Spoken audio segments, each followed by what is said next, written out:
तो इस तरह से आप पीड़ित हो जाएंगे। प्रिय मित्रों, यदि केतु सही स्थिति में, अब जैसे केतु 12वें घर में हो, 9वें घर में हो और चौथे घर में हो, चौथा घर, 9वां घर और 12वां घर, अगर इन घरों में केतु हैं तो ये आपके लिए बहुत अच्छी स्थिति, आपको बहुत अच्छा परिणाम देंगे। इसके अलावा यदि ये पहले घर में चले जाएं तो आपको कंफ्यूज कर देंगे, आपके व्यक्तित्व को ही कंफ्यूज कर देंगे, आपकी पर्सनालिटी को ही कंफ्यूज कर देंगे केतु।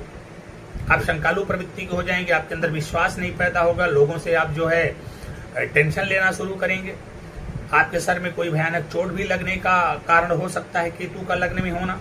कंफ्यूज करेंगे, आपको शंकालु प्रवृत्ति का बनाएंगे, आपके अंदर अविश्वास की भावना होगी, लोगों को आप शक की निगाह से देखेंगे।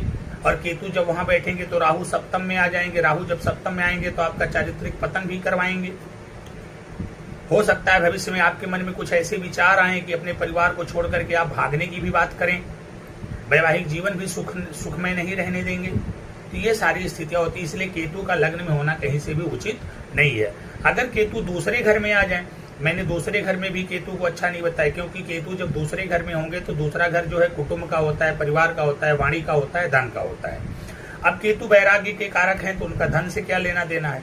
और वाणी पे अगर केतु होंगे तो आपकी वाणी में कटुता होगी, कटु वाणी का प्रयोग करेंगे, दिल तोड़ने वाली बात करेंगे।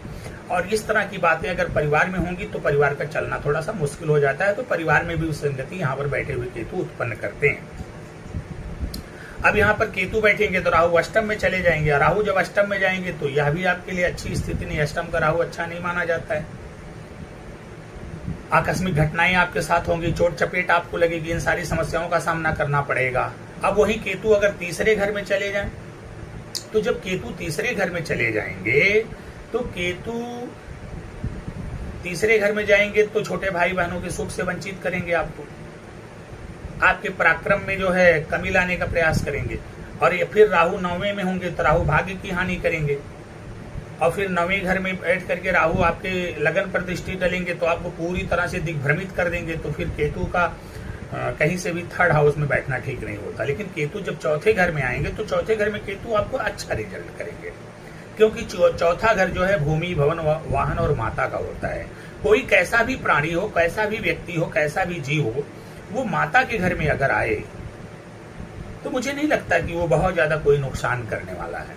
और यहाँ पर जब केतु बैठेंगे तो राहु जाकर के बैठ जाएंगे 10वें घर में। 10वें घर के राहु को प्रबल राजयोग कारक माना जाता है, राजनीति के क्षेत्र में आपको आगे लेकर के जाएंगे।